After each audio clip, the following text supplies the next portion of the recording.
Bismillahirrahmanirrahim.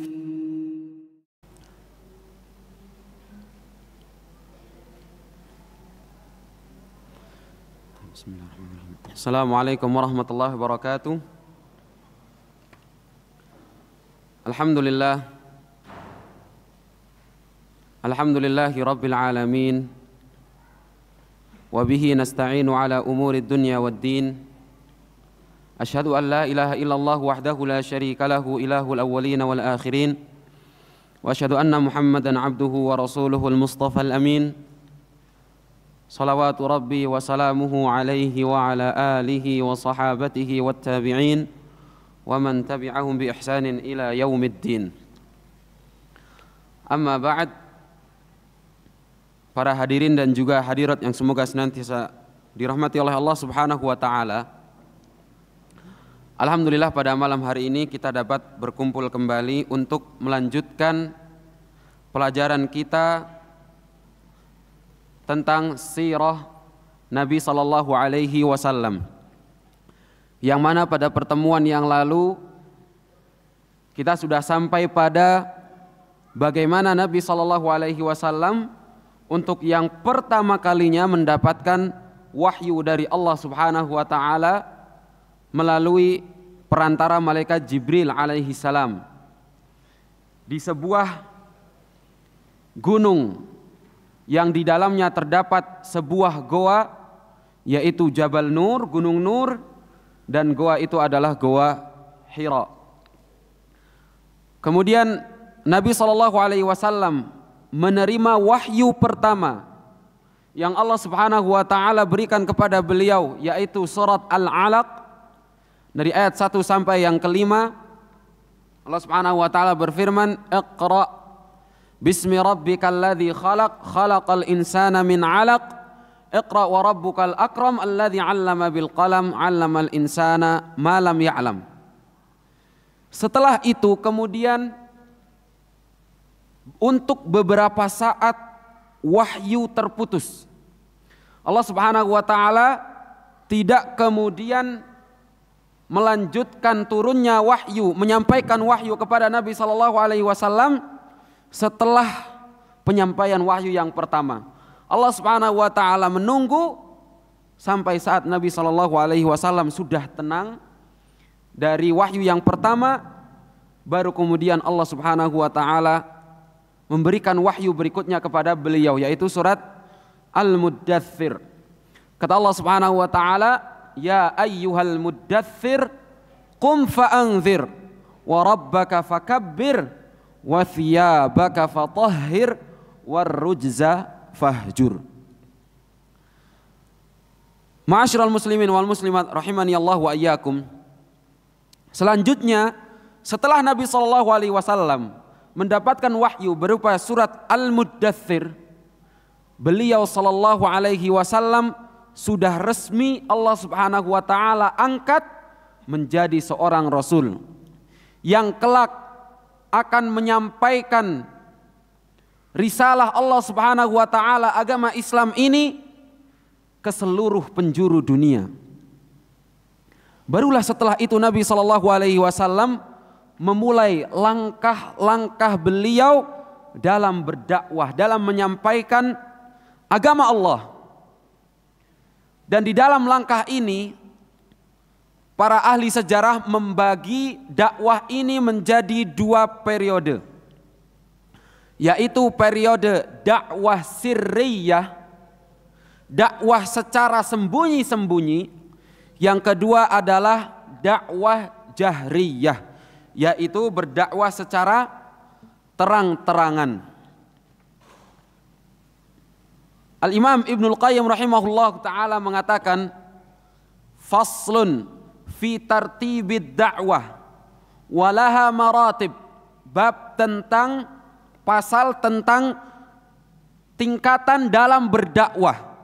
Di dalam berdakwah ada beberapa tingkatan. Beliau sebutkan 4 tingkatan. Yang pertama adalah an-nubuwah, yaitu diangkatnya Nabi SAW menjadi seorang nabi dan juga menjadi seorang rasul. Yang kedua adalah inzarul ashiratil aqrabin. Nabi SAW diperintahkan untuk memberikan peringatan kepada sanak saudara beliau, kepada kerabat dekat beliau, yaitu Bani Hashim dan juga Bani Abdul Muttalib. Kemudian yang ketiga adalah inzaru qaumihi. Nabi SAW diperintahkan untuk memberikan peringatan kepada kaumnya, yaitu Quraisy secara umum. Kemudian yang keempat adalah inzaru qaumin ma atahum min nadhirin min qablih wa humul arab qatibah, yaitu memberikan peringatan kepada kaum yang sebelumnya belum mendapatkan peringatan, yaitu bangsa Arab secara umum. Dan yang terakhir, yang kelima adalah inzaru jami'is tsaqalain minal jinni wal ins, memberikan peringatan kepada seluruh ats-tsaqalain, yaitu manusia dan juga para jin. Inilah 5 tingkatan dalam berdakwah Nabi SAW dalam berdakwah, dan beliau SAW tidak serta-merta memulai dakwah beliau dengan berdiri di atas mimbar menyampaikan agama Islam, dengan berdiri di hadapan khalayak ramai mengatakan bahwa saya adalah seorang nabi, dengan berdiri di atas Ka'bah memberikan peringatan kepada seluruh kaum Quraisy, memberitahukan kepada mereka bahwa Allah Subhanahu wa taala telah mengutus saya untuk mengajak kalian kepada Islam. Tidak. Nabi SAW memiliki cara yang hikmah, memiliki metode yang beliau SAW praktekkan dengan baik, dengan melihat keadaan al-mad'uwin, orang-orang yang beliau serukan dakwah kepada mereka. Mura'atu ahwalil mukhatabin. Nabi SAW memperhatikan bagaimana keadaan orang yang akan beliau sampaikan dakwah kepadanya. Maka beliau SAW memulai dakwah ini dengan dakwah fardiyah, yaitu dakwah secara individu. Nabi SAW mengajak Khadijah radhiyallahu anha, dan beliau adalah orang yang pertama kali masuk Islam. Khadijah radhiyallahu anha. Kemudian beliau mengajak sahabat karib beliau, Abu Bakar As-Siddiq. Berikutnya seterusnya. Khadijah kemudian mengajak pamannya, sepupunya Waraqah bin Naufal dan juga keluarganya. Abu Bakar mengajak sahabat-sahabatnya secara personal, individu. Jadi tidak menyampaikan dakwah ini kepada khalayak ramai, kepada jamaah, tidak. Tapi masih berupa dakwah sirriyah fardiyah, dakwah secara sembunyi-sembunyi dan juga secara personal. Jamaah yang semoga senantiasa dirahmati oleh Allah Subhanahu wa taala. Dan dengan dakwah sirriyah fardiyah ini, dengan dakwah yang secara sembunyi-sembunyi dan juga secara personal ini, kemudian orang-orang mulai mengenal agama Islam, dan mulai banyak dari mereka yang kemudian masuk ke dalam agama Islam. Di antara mereka adalah istri beliau sendiri, yaitu Khadijah bintu Khuwailid radhiyallahu anha, orang yang pertama kali masuk Islam. Kemudian Waraqah ibn Naufal, laki-laki yang pertama kali masuk Islam. Kemudian Abu Bakar As-Siddiq, dai pertama dari umat Nabi SAW, yang kemudian melalui Abu Bakar As-Siddiq masuk ke dalam Islam 5 orang sahabat Nabi SAW, yang mereka semua Allah Subhanahu wa taala jamin untuk masuk surga. Yaitu mereka adalah Utsman ibn Affan, menantu Nabi SAW, Dzunnurain. Az-Zubair ibn al-Awwam, suami dari Asma bintu Abi Bakar radhiyallahu anhum, kemudian Abdurrahman ibn Auf, Sa'ad ibn Abi Waqqas, dan juga Talhah ibn Ubaidillah. 5 orang yang mulia ini, mereka semua masuk Islam melalui perantara Abu Bakar As-Siddiq dengan cara dakwah fardiyah, dakwah secara personal. Kemudian di antara kaum pemuda yang pertama kali masuk Islam adalah Ali ibn Abi Thalib, dan juga dari kalangan al-mawali, orang-orang lemah, para budak dan orang-orang budak-budak yang dimerdekakan, adalah Zaid ibn Harithah radhiyallahu anhum ajma'in. Zaid bin Harithah adalah anak angkatnya Nabi SAW. Awalnya beliau adalah budak milik Khadijah, akan tetapi kemudian Khadijah dinikahi oleh Nabi SAW, dan Khadijah menghadiahkan Zaid ibn Harithah untuk kemudian Nabi SAW merdekakan Zaid ibn Harithah. Dan mereka semua adalah as-sabiqunal awwaluna ilal Islam, orang-orang yang pertama kali memenuhi panggilan, memenuhi seruan dakwah yang Nabi SAW sampaikan, yang Allah Subhanahu wa taala janjikan dalam surat At-Taubah. Kata Allah Subhanahu wa taala, was-sabiqunal awwaluna minal muhajirin wal ansar walladzina tabauhum bi ihsanin radhiyallahu anhum wa radu'an. Mereka adalah orang-orang yang Allah Subhanahu wa taala ridai, dan mereka juga telah ridha kepada Allah Subhanahu wa taala. Ahibati fillah, azanallahu wa iyyakum.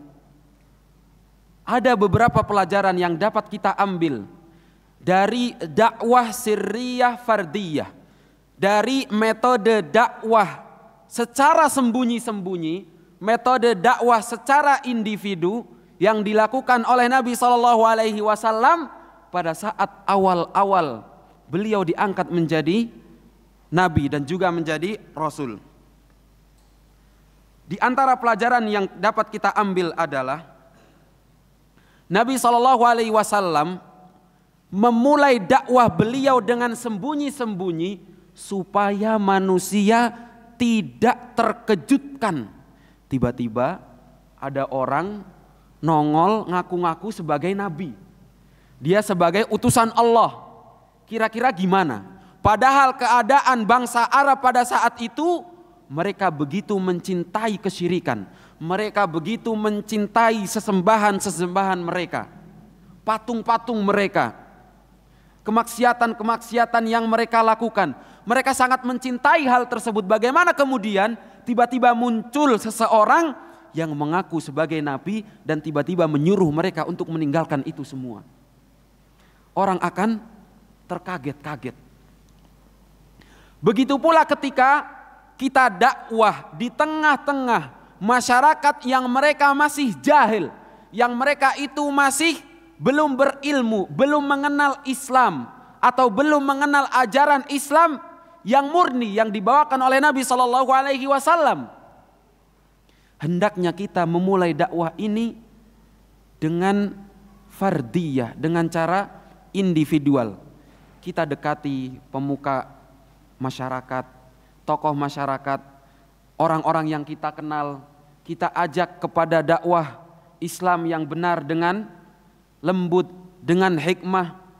Sebagaimana Allah Subhanahu wa taala katakan, ud'u ila sabili rabbika bil hikmah wal mau'izatil hasanah wajadilhum billati hiya ahsan.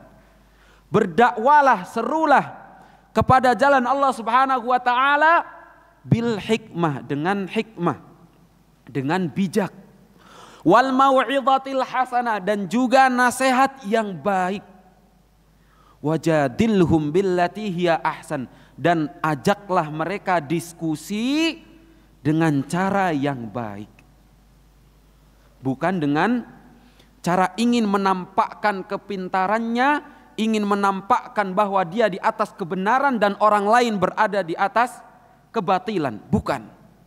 Tapi tujuan kita adalah untuk mengajak orang yang kita kenal, orang yang kita sayangi, orang yang kita kasihi, supaya mendapatkan hidayah seperti hidayah yang telah kita dapatkan. Kemudian faedah berikutnya yang dapat kita ambil dari dakwah sirriyah fardiyah adalah Nabi SAW memulai dakwah dengan personal agar beliau SAW memiliki a'wan, memiliki ansar, memiliki penolong-penolong, orang-orang yang beliau percaya akan mendukung dakwah beliau di kemudian hari. Kalaulah beliau tiba-tiba mengajak masyarakat secara umum ke dalam agama Islam, niscaya akan banyak dari mereka yang menolak ajakan Nabi SAW. Akan tapi ketika beliau memulai dakwah itu dengan individual, kemudian satu persatu orang mulai tertarik masuk ke dalam agama Islam. Kemudian di kemudian hari saat Nabi SAW akan mulai menyerukan dakwah ini secara terang-terangan, beliau SAW sudah memiliki orang-orang yang akan mendukung beliau, membela beliau apabila ada orang yang di kemudian hari menolak dakwah beliau atau bahkan memusuhi beliau sallallahu alaihi wasallam. Akan tetapi hal yang perlu kita ingat, bukan berarti ketika Nabi sallallahu alaihi wasallam melakukan dakwah secara sembunyi-sembunyi kemudian kita mempraktekkan cara tersebut saklek dimanapun kita berada, kita harus mulai dengan sembunyi-sembunyi.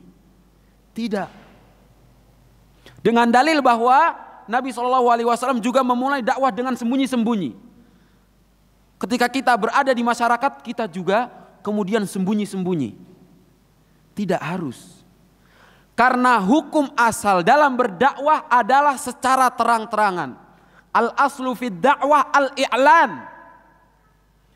Hukum asal dalam berdakwah adalah terang-terangan. Kecuali apabila ada keadaan yang memaksa kita untuk menghindari dakwah secara terang-terangan dan mengharuskan kita untuk berdakwah secara sembunyi-sembunyi, barulah kemudian kita berdakwah secara sembunyi-sembunyi. Misal kalau kita ketika berdakwah takut orang akan mengazab kita, orang akan mencelakakan kita, membunuh kita bahkan misalnya, baru kemudian dakwah secara sembunyi-sembunyi seperti yang Nabi SAW lakukan. Akan tetapi kalau kita merasa aman, tidak ada orang yang akan mencelakai kita, bahkan tidak ada orang yang akan membunuh kita, ketika kita mendakwahkan Islam ini kepada orang lain, maka tidak perlu dakwah ini secara sembunyi-sembunyi. Ditakutkan kalau kita memaksakan dakwah secara sembunyi-sembunyi, yang ada nanti masyarakat bukannya percaya kepada dakwah Islam yang kita bawakan, malah justru menuduh kita dengan aliran-aliran yang sesat, aliran-aliran yang tidak jelas datangnya dari mana. Oh ini sesat, dakwahnya di rumah ke rumah. Oh ini sesat, ada baiat. Oh ini sesat, gak ada angin, gak ada hujan, tiba-tiba ngajak jihad misalkan, dan lain sebagainya. Oh ini orang-orang yang suka ngebom. Oh ini di rumah ini sedang merencanakan bom, dan lain sebagainya. Macam-macam perkataan masyarakat kemudian. Taib, jamaah hadirin dan juga hadirat, akramani Allah wa iyyakum. Di antara faedah lain yang dapat kita ambil adalah kita bertakwa kepada Allah Subhanahu wa taala semampu kita. Allah Subhanahu wa taala mengatakan fattaqullaha mastata'tum. Dan setiap orang yang telah mendapatkan hidayah Islam, ia memiliki kewajiban untuk menyampaikan hidayah ini kepada orang lain. Minimal adalah orang-orang di sekitarnya, keluarganya, istri, anak, orang tua, saudara-saudari, kerabat, handai tolan dan lain sebagainya. Allah Subhanahu wa taala mengatakan ud'u ila sabili rabbik, berdakwahlah, ajaklah orang kepada jalan Allah Subhanahu wa taala. Dan kalimat ud'u ini merupakan fi'il amr, dan Allah Subhanahu wa taala ketika menyuruh di dalam Al-Qur'an dengan fi'il amr, maka hukum asalnya adalah wajib. Hukum asalnya adalah wajib. Dalam ayat lain Allah Subhanahu wa taala mengatakan, ya ayyuhalladzina amanu qu anfusakum wa ahlikum nara. Jagalah diri kalian dan juga keluarga kalian dari api neraka. Minimal orang terdekat kita, orang-orang yang kita cintai. Jangan sampai orang-orang yang kita cintai kemudian malah wal'iyadzubillah terbenam di dasar neraka.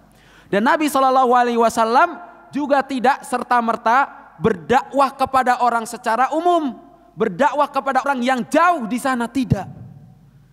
Nabi tidak kemudian mendakwahkan Islam ini ke Madinah, kepada suku Aus dan suku Khazraj, kepada Bani Yahud dan Nasara, kepada Najasyi dan lain sebagainya. Nabi mulai dengan yang paling dekat dengan beliau, Khadijah, istri beliau radhiyallahu anha, sepupu beliau Ali bin Abi Thalib, paman beliau Abu Thalib, keluarga terdekat beliau, dan seterusnya dan seterusnya. Berikutnya di antara faedah yang dapat kita ambil juga hendaknya kita tidak tergesa-gesa dalam mengharapkan hasil dari dakwah yang kita sampaikan. Ketika kita menyampaikan dakwah kepada orang tua kita, kepada istri kita, kepada anak kita, suami kita, kepada keluarga terdekat kita, atau bahkan kepada orang lain, kita jangan terburu-buru.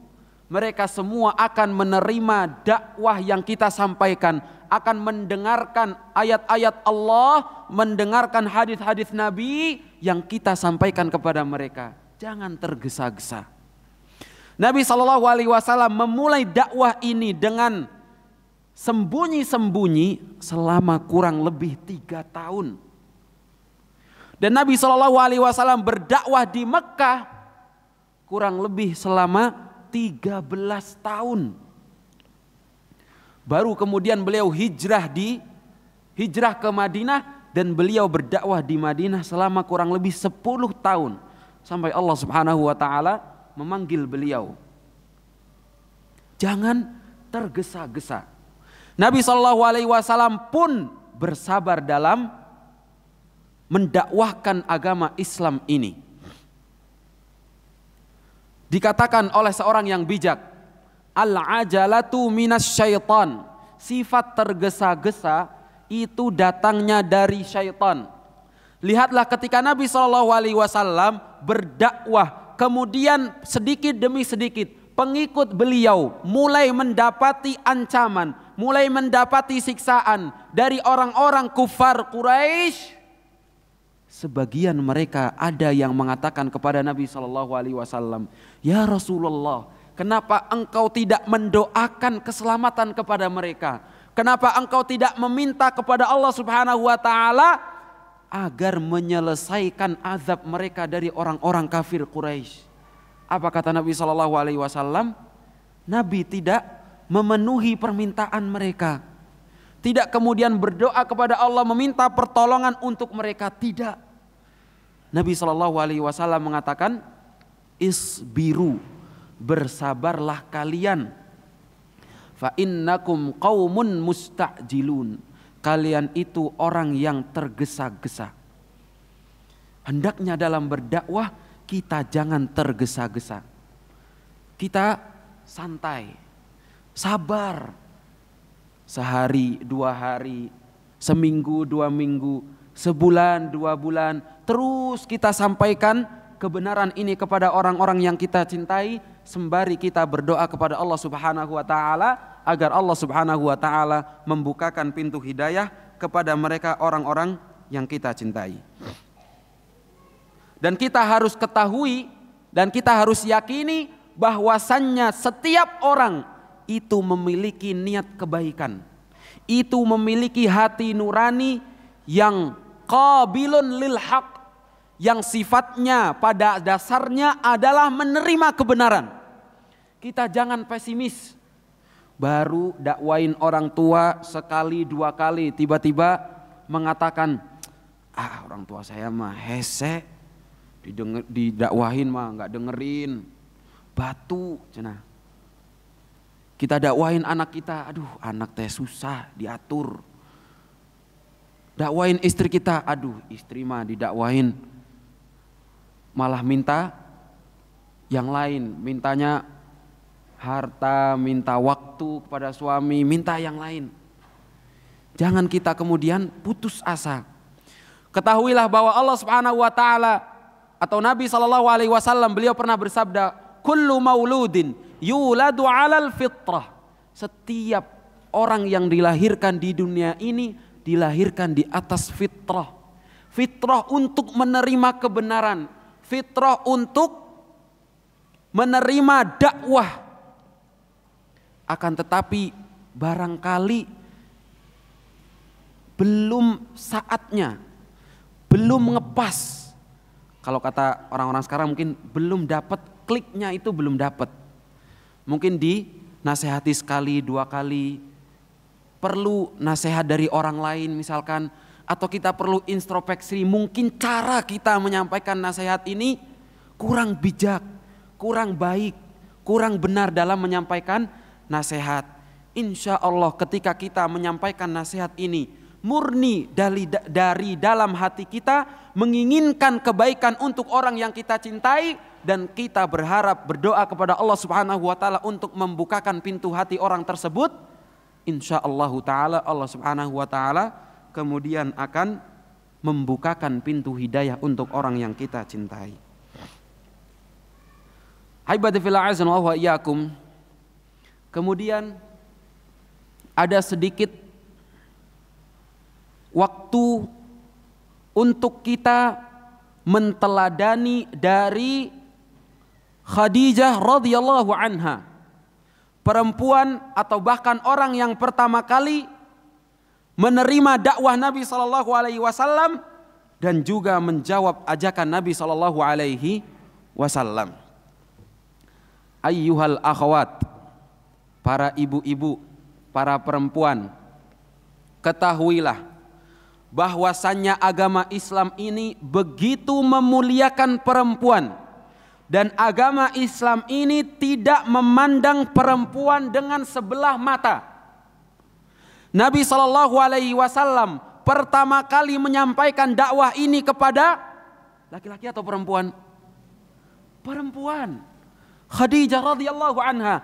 Dan orang yang pertama kali menerima ajakan dakwah Nabi sallallahu alaihi wasallam laki-laki atau perempuan? Perempuan.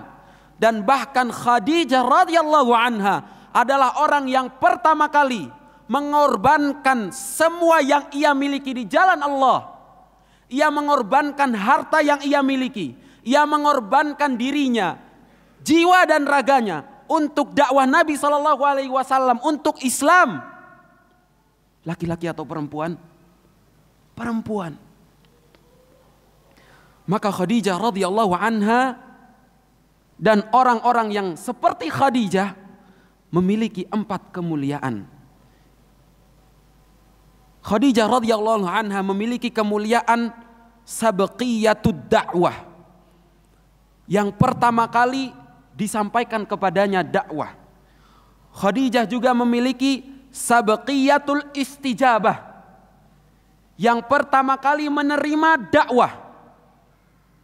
Khadijah juga memiliki sabqiyatun nusrah lid dakwah. Yang pertama kali menolong dakwah Nabi sallallahu alaihi wasallam, mengorbankan jiwa, raga dan hartanya di jalan Allah.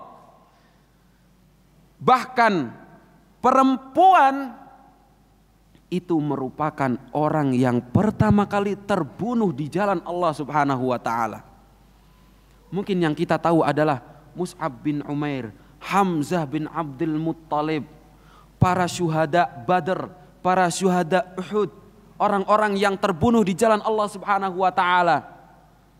Tapi ketahuilah sesungguhnya orang yang pertama kali meninggal di jalan Allah adalah perempuan, yaitu Sumayyah Ummu Yasir radhiyallahu anha wa anis sahabati ajma'in. Maka agama Islam ini begitu memuliakan perempuan dan tidak memandang perempuan dengan sebelah mata. Sudah tiba waktu azan.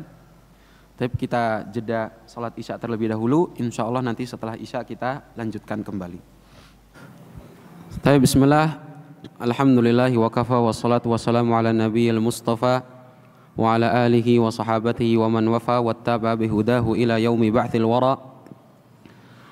Ahibati fillah azza wa iyyakum, kita lanjutkan dari pembelajaran yang kita dapat ambil dari dakwah sirriyah fardiyah, dakwah yang dilakukan oleh Nabi SAW secara sembunyi-sembunyi dan juga secara personal. Ahibati fillah azza wa iyyakum,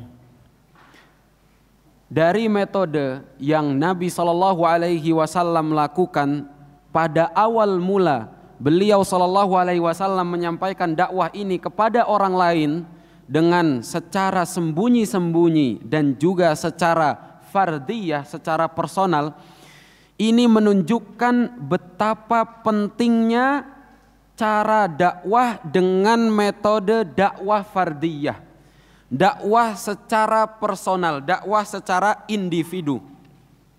Karena berdakwah itu bukan kewajiban Pak Ustadz saja, bukan kewajiban Pak Kiai saja, bukan kewajiban khatib imam saja, akan tetapi berdakwah merupakan kewajiban seluruh muslim.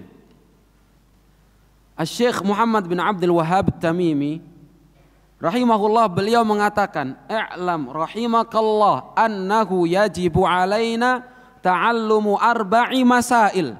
Wajib bagi kita semua itu mempelajari 4 hal sebagai bentuk pengamalan kita dari firman Allah Subhanahu wa taala dalam surat Al-'Asr, "Wal 'asr innal insana lafi khusr illa alladzina amanu wa 'amilus shalihat wa tawasau bil haqqi wa tawasau bis sabr." Semua manusia, semua itu berada dalam kerugian kecuali 4, kata Allah Subhanahu wa taala. Mereka adalah orang-orang yang beriman, orang-orang yang beramal saleh, saling menasehati dalam kebaikan dan saling menasehati dalam kesabaran. Asy-Syaikh mengatakan tentang 4 hal ini. Yang pertama kata beliau, al-ilmu. Harus berilmu. Setiap muslim itu wajib berilmu. Yang kedua, al-amalu bihi, mengamalkan ilmu. Yang ketiga kata beliau, ad-da'watu ilaihi, mendakwahkan ilmu. Dan yang keempat, as-sabru 'alal adza fihi, bersabar dalam menyikapi rintangan yang ia dapati ketika dia berdakwah. Jadi berdakwah merupakan kewajiban seluruh muslim. Terkadang sebagian orang menganggap bahwa dakwah itu cuma kajian, satu duduk di atas kursi depan meja, hadirin mendengarkan. Sebagian orang menganggap dakwah itu berdiri di atas mimbar, jamaah hadirin mendengarkan. Kiai menyampaikan kultum, Pak Ustadz menyampaikan ceramah, dan begitu seterusnya. Padahal dakwah itu lebih umum, lebih luas daripada itu semua. Dan salah satu metode dakwah yang Nabi SAW lakukan adalah dakwah fardiyah, mendakwahkan secara individu. Ketemu tetangga, ngobrol di depan rumah misalkan, sambil nongkrong pagi-pagi berjemur mungkin, sambil ngobrol, obrolkan hal-hal yang bermanfaat, sambil kita mengajak tetangga kita kepada kebaikan. Berangkat antar anak ke sekolah, ketemu dengan wali murid lain, sampaikan dakwah. Bukan hanya dengan nasihat, sampaikan dengan kesantunan yang kita miliki. Kita sapa teman kita sesama wali murid, kita salami mereka dengan baik, kita senyum kepada mereka. Pergi berangkat kerja, ketemu teman di kantor, ketemu atasan, ketemu bawahan, berdakwah kepada mereka secara personal. Tidak hanya dengan menyampaikan kalimat, menyampaikan nasihat. Sampaikan dakwah ini dengan cara kita bermuamalah dengan baik, bertransaksi dengan baik untuk para pedagang, bermuamalah dengan baik antara atasan dan juga bawahan dan juga rekan-rekan kerja kita. Dari situ kemudian orang akan tergugah hatinya bahwa ternyata dakwah Islam itu begitu damai. Ahlus sunnah wal jamaah itu begitu lembut, begitu bijak. Agama yang benar, ajaran yang murni, ajaran yang mengajarkan kebaikan. Inilah pentingnya dakwah fardiyah. Dan betapa banyak orang-orang yang masuk Islam dengan dakwah fardiyah. Disebutkan di beberapa buku tarikh, buku sirah Nabi SAW, bahwa dalam masa periode 3 tahun dakwah fardiyah, kurang lebih kira-kira ada 60 orang yang masuk ke dalam Islam. Kurang lebih. Maka ini merupakan pentingnya dakwah secara fardiyah, dakwah secara personal. Kemudian ahibati fillah azanallahu wa yakum, setelah 3 tahun Nabi SAW berdakwah secara sembunyi-sembunyi. Nabi SAW berdakwah secara personal. Kemudian Allah Subhanahu wa taala menyampaikan wahyu yang lain, memerintahkan Nabi SAW untuk berdakwah secara jahriyah, secara terang-terangan. Allah Subhanahu wa taala mengatakan di dalam surat Asy-Syu'ara, wa anzir ashiratakal aqrabin, dan berikanlah peringatan kepada keluarga-keluargamu yang dekat. Allah Subhanahu wa taala juga mengatakan di dalam surat Al-Hijr, kata Allah Subhanahu wa taala, fasda' bima tu'mar wa a'rid 'anil musyrikin. Fasda', ambillah dengan kuat, terangkanlah dakwah ini, terangkanlah apa yang engkau perintahkan, wa a'rid 'anil musyrikin, dan berpalinglah, jangan engkau hiraukan mereka orang-orang musyrikin. Allah juga mengatakan, wa qul, katakanlah wahai Muhammad, inni anan nadhirul mubin, akulah orang yang Allah Subhanahu wa taala utuskan untuk memberikan peringatan, untuk menjelaskan agama ini kepada kalian semuanya. Maka dengan turunnya firman Allah Subhanahu wa taala tersebut, mulailah dakwah ini secara terang-terangan. Aisyah radhiyallahu anha menceritakan, lamma nazalat wa anzir ashiratakal aqrabin, ketika ayat wa anzir ashiratakal aqrabin itu turun, qama Rasulullah sallallahu alaihi wasallam, Nabi sallallahu alaihi wasallam bangkit kemudian mengatakan, ya Fatimah binta Muhammad, wahai Fatimah putri beliau, ya Safiyah binta Abdul Muttalib, bibi beliau, ya Bani Abdul Muttalib, kerabat keluarga dekat beliau, la amliku lakum minallahi syai'a, sesungguhnya aku tidak memiliki untuk kalian dari Allah Subhanahu wa taala apapun itu yang dapat menyelamatkan kalian dari azab Allah Subhanahu wa taala adalah diri kalian sendiri. Aku tidak memiliki apapun untuk menyelamatkan kalian kecuali diri kalian sendiri. Aku hanya memberikan peringatan kepada kalian semuanya.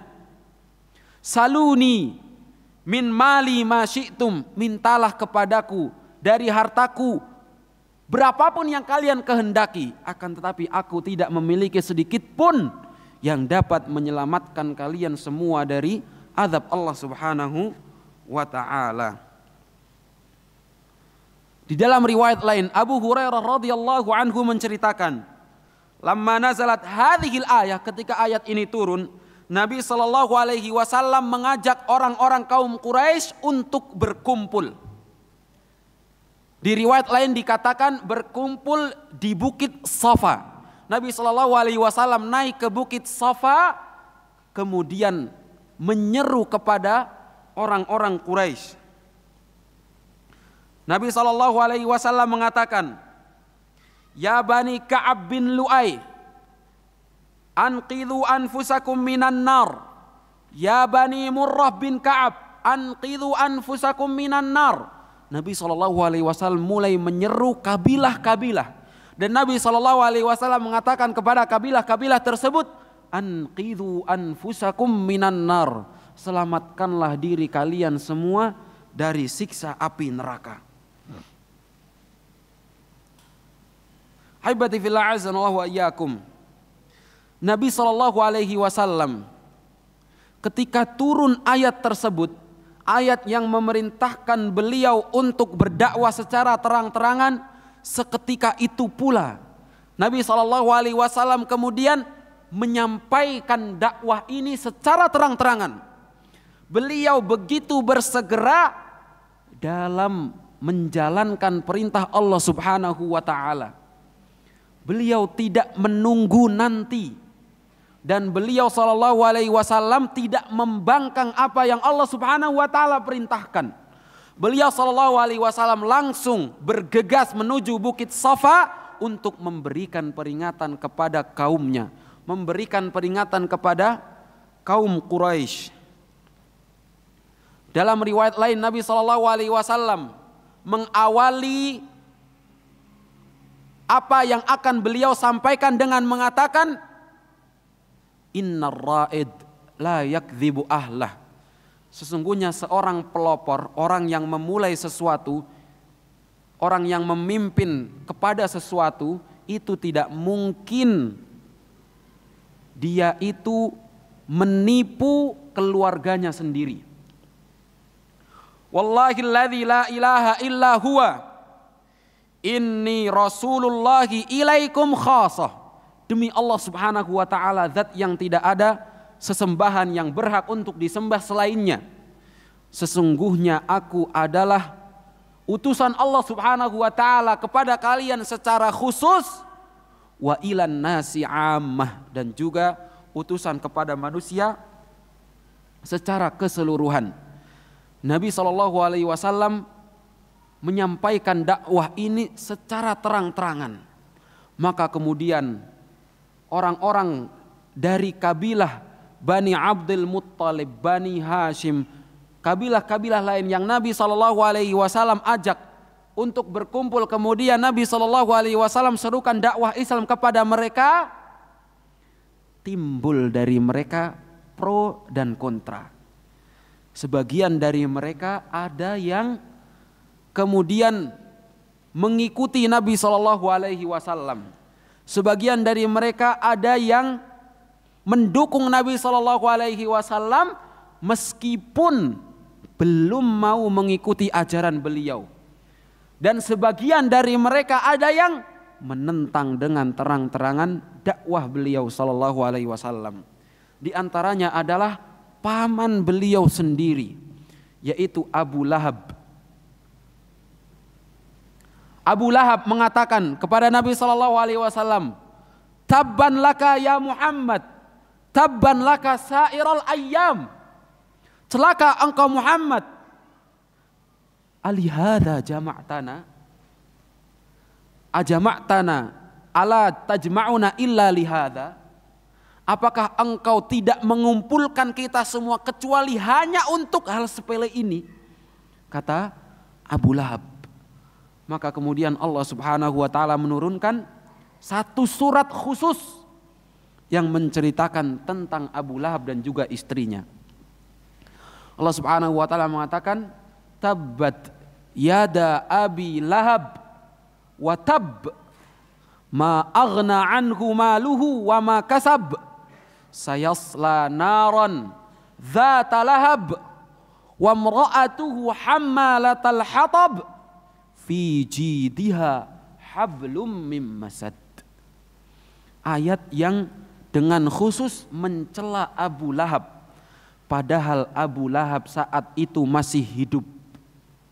Allah Subhanahu wa taala ketika menurunkan ayat ini, surat Al-Lahab ini, dalam keadaan Abu Lahab masih hidup.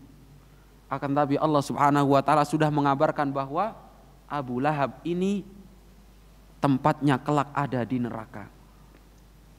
Ini menunjukkan bahwa Nabi SAW tidak memiliki hak sedikit pun untuk menyelamatkan seseorang dari neraka dan juga memasukkan seseorang ke dalam surga.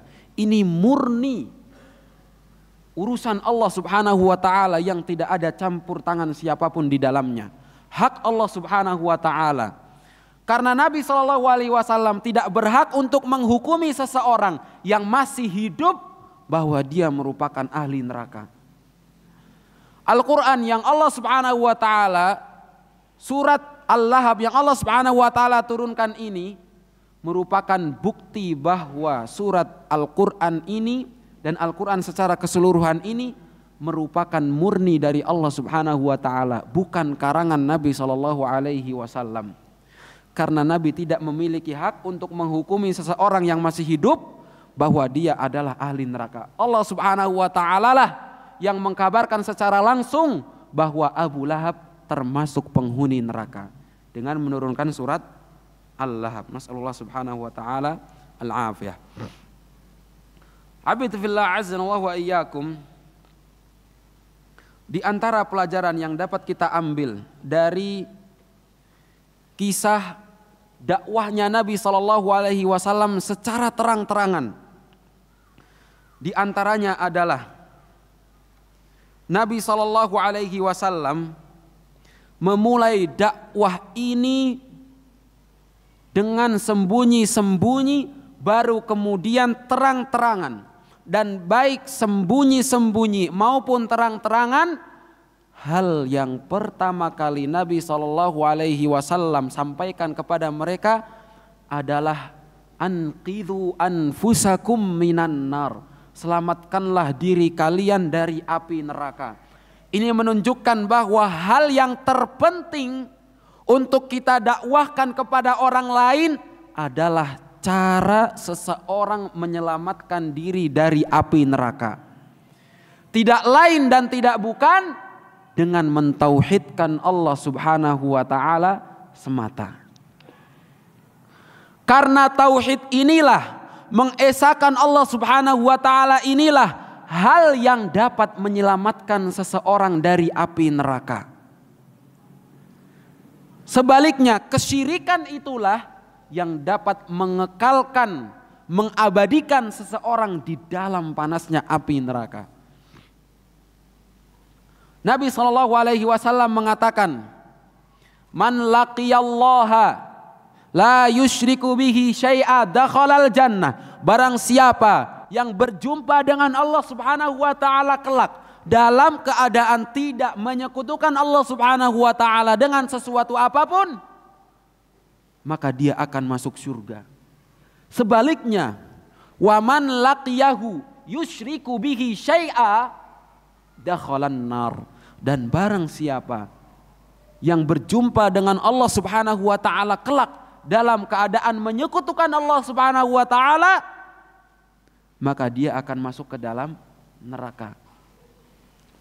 Dan inilah hal yang terpenting yang hendaknya setiap orang memulai dengan hal tersebut dalam mendakwahkan agama ini kepada orang lain, yaitu mendakwahkan seseorang untuk beribadah hanya kepada Allah Subhanahu wa taala, mentauhidkan Allah Subhanahu wa taala, mengesahkan Allah Subhanahu wa taala dengan meyakini bahwa Allah Subhanahu wa taala satu-satunya yang memiliki hak untuk menciptakan dan juga mengatur alam semesta, dan Allah Subhanahu wa taala satu-satunya zat yang berhak untuk kita ibadahi. Hibati fillah azanallahu wa iyyakum. Pelajaran berikutnya yang dapat kita ambil dari pelajaran tersebut, dari kisah dakwah Nabi Shallallahu Alaihi Wasallam secara terang-terangan, adalah taudih lidarajati mas'uliyati syakhs allati tabda'u minal ahli wal aqarib.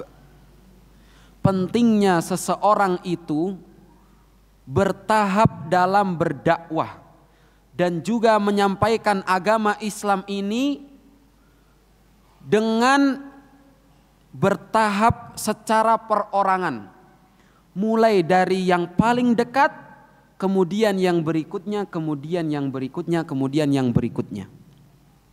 Lihatlah Nabi SAW, beliau mulai dari Khadijah secara sembunyi, kemudian beliau mulai dengan saudara kerabat beliau, baru kemudian dalam dakwah terang-terangan beliau memulai dengan kaum beliau terlebih dahulu. Beliau tidak serta-merta pergi jauh ke Persia, atau pergi jauh ke Romawi, atau pergi jauh ke kerabat beliau yang ada di Madinah. Tidak.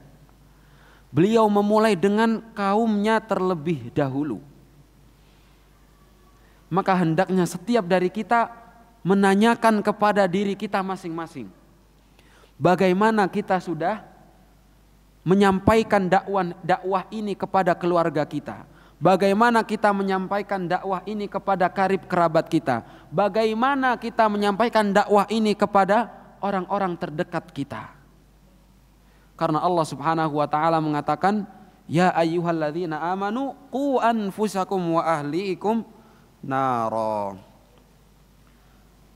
Kemudian ahibati fillah azanallahu wa iyyakum, di dalam ayat yang menunjukkan perintah untuk berdakwah secara terang-terangan, Allah Subhanahu wa taala mengatakan fasda' bima tu'mar wa a'rid 'anil musyrikin. Kemudian di akhir, bagian akhir ayat, atau tepatnya sebelum akhir, Allah Subhanahu wa taala mengatakan wa tawakkal 'alal 'azizir rahim alladzi yaraka hina taqum wa taqallubaka fis sajidin. Di bagian akhir-akhir surat Al-Hijr ini Allah Subhanahu wa taala mengatakan wa tawakkal 'alal 'azizir rahim. Setelah Allah Subhanahu wa taala memerintahkan Nabi sallallahu alaihi wasallam untuk berdakwah secara terang-terangan, kemudian Allah memerintahkan untuk bertawakal hanya kepada Allah Subhanahu wa taala, zat yang maha agung, zat yang maha kasih sayang, zat yang penuh dengan keagungan dan juga kasih sayang. Alladzi yaraka hina taqum, zat yang melihatmu ketika engkau berdiri, ketika engkau bangkit. Wa taqallubaka fis sajidin, dan juga bolak-balikmu saat engkau sujud, dalam keadaan sujud. Innahu huwal ghafurur rahim. Sesungguhnya Allah Subhanahu wa taala Maha Pengampun lagi Maha Kasih Sayang.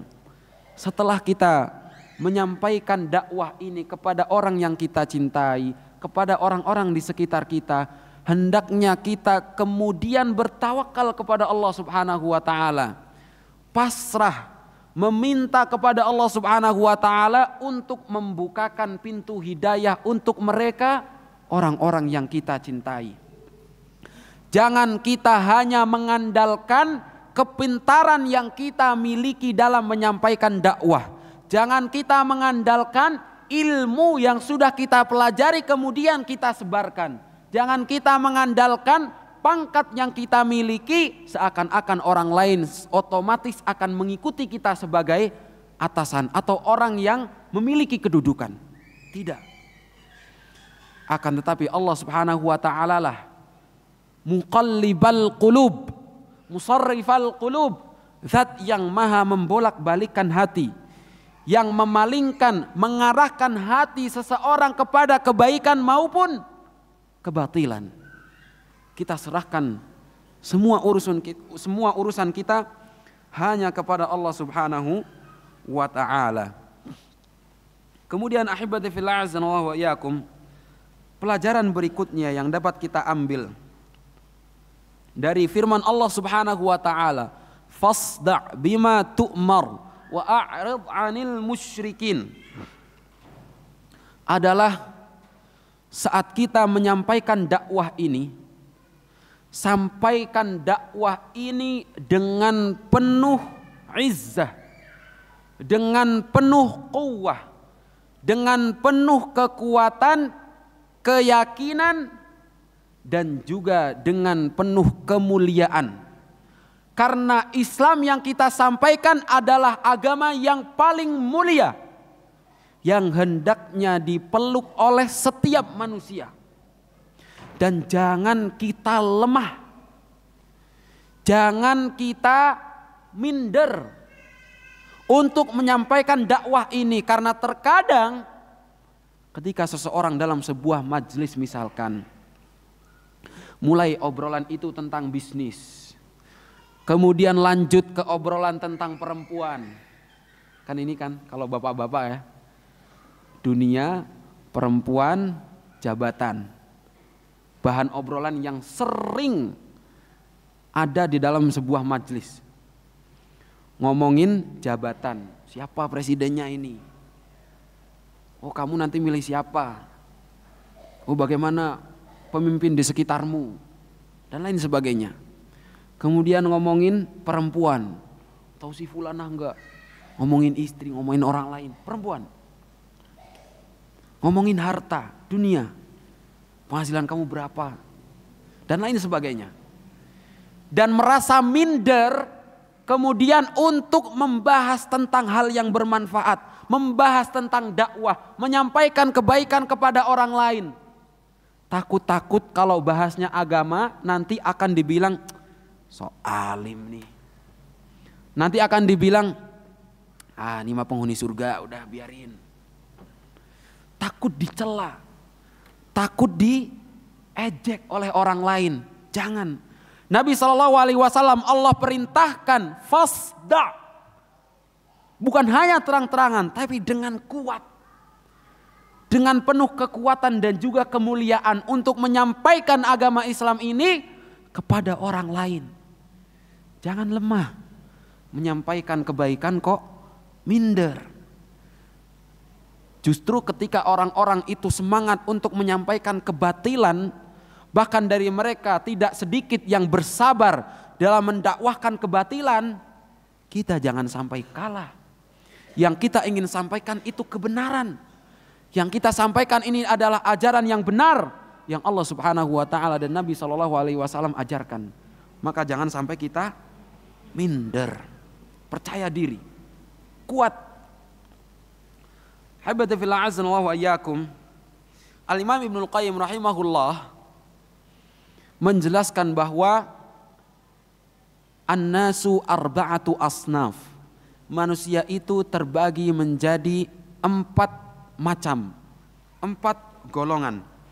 Kata beliau rahimahullah, golongan yang pertama adalah golongan man wajada unsahu billahi fil khalwah wa fin nas. Orang-orang yang mendapati kebahagiaan dia dengan Allah Subhanahu wa taala itu dalam kesendiriannya dan juga di kalangan manusia. Artinya ketika dia berdua dengan Allah, dia menikmati berduaan tersebut dengan ibadah, dengan ketaatan. Dan ketika dia berada di tengah-tengah manusia, dia pun tidak ragu untuk menyampaikan kebenaran yang ia anut. Maka ini adalah al-muhibbus sadiq, orang-orang yang benar-benar mencintai Allah dan jujur dalam kecintaannya kepada Allah Subhanahu wa taala. Golongan yang kedua adalah man wajada unsahu billah bainan nas wa faqadahu fil khalwah. orang yang mendapati kebahagiaannya dengan Allah Subhanahu wa taala itu hanya ketika dia berada di tengah-tengah manusia bersama dengan orang lain, akan tetapi dia kehilangan hal tersebut ketika ia hanya berduaan dengan Allah Subhanahu wa taala. Maka orang yang seperti ini adalah al-ma'lul, orang yang berpenyakit. Di hadapan Allah, berduaan dengan Allah, dia hianati Allah Subhanahu wa taala.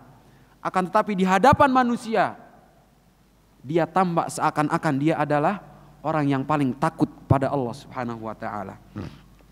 Golongan yang ketiga, man faqadahu fin nasi wa fil khalwah. Ini lebih buruk.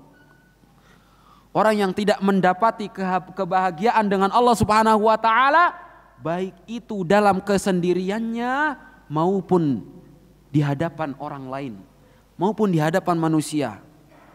Maka ini ibarat seperti mayyitun matrud. Mayyitun matrud. Mayit yang dijauhkan dari kebaikan.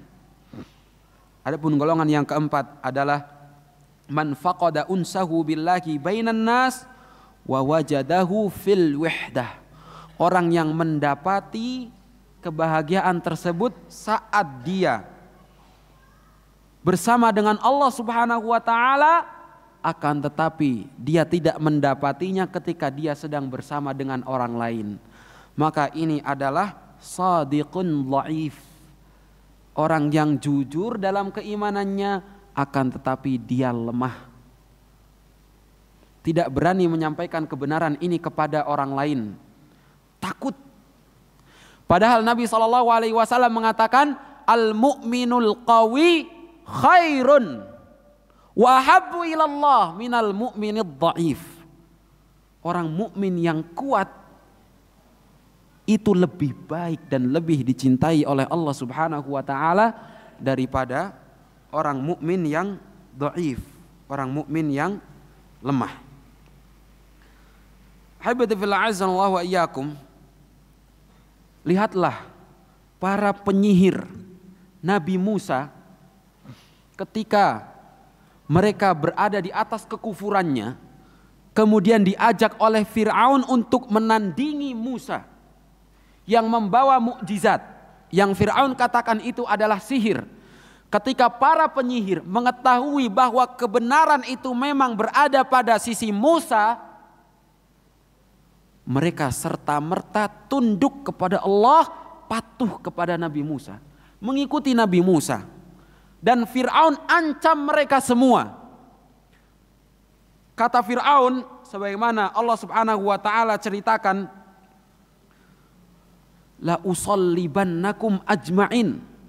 Aku akan menyalib kalian. La uqatti'anna aydiyakum. Aku akan memotong-motong, mencincang-cincang tangan kalian. Wa arjulakum min khilaf. Dan juga kaki-kaki kalian secara berbeda akan dicincang, diancam dengan berbagai macam ancaman. Lihatlah apa yang dikatakan oleh para penyihir setelah mereka masuk Islam, mengikuti Nabi Musa. Qalu la dhair. Tidak ada ketakutan. Kita tidak takut. Kata mereka para penyihir setelah mereka masuk Islam, inna ila rabbina munqalibun. Sesungguhnya kami akan kembali hanya kepada Allah Subhanahu wa taala. Inna natma'u an yaghfira lana khatayana wa ma akrahtana alaihi minas sihir. Sesungguhnya kami itu ingin agar Allah Subhanahu wa taala mengampuni dosa-dosa kami dan juga terlebih khusus dosa sihir yang engkau paksa kami untuk melakukannya. Lihatlah sikap yang diambil oleh para penyihir tersebut saat diancam oleh Fir'aun.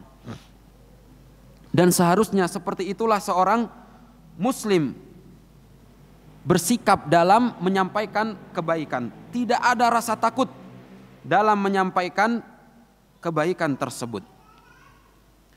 Kemudian pelajaran terakhir yang dapat kita ambil pada malam hari ini adalah di akhir ayat Allah Subhanahu wa taala setelah menyuruh Nabi sallallahu alaihi wasallam untuk berdakwah secara terang-terangan, Allah Subhanahu wa taala mengatakan fasabbih bihamdi rabbika wa kum minas sajidin wa'bud rabbaka hatta ya'tiyakal yaqin.